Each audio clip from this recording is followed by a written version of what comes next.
નમસ્કાર, હું હિના પટેલ 100 સેકન્ડના ફટાફટ ન્યૂઝમાં આપનું સ્વાગત કરું છું. નેશનલ વોલીબોલ ચેમ્પિયનશિપના ઉદ્ઘાટનમાં વડાપ્રધાનનું નિવેદન.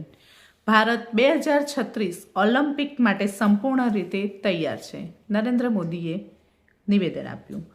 વેનેઝુએલા બાદ ડોનાલ્ડ ટ્રમ્પે ક્યુબા, મેક્સિકો અને કોલંબિયાને પણ ધમકી આપી છે.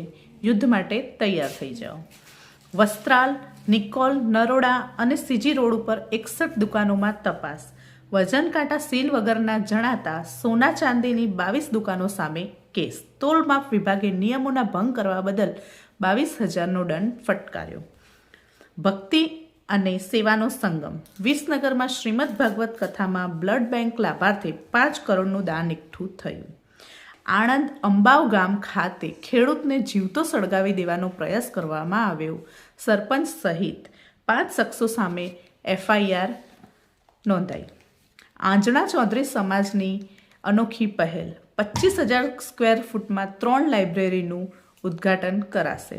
300 કરોડના ખર્ચે અડાલજમાં ઓક્સફર્ડ યુનિવર્સિટી જેવી 3 લાઇબ્રેરીઓ AI ટેકનિક સાથે બનશે. 2028 સુધીમાં આ લાઇબ્રેરી તૈયાર થઈ જશે.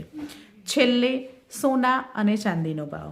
સોનું 22 કેરેટ 1,24,320 અને 24 કેરેટ 1,35,721 રહ્યું છે અને ચાંદી 2,36,775 રહ્યું છે. આવા જ લેટેસ્ટ ન્યૂઝ જાણવા માટે મારા પેજને ફોલો કરો, લાઈક કરો, શેર કરો.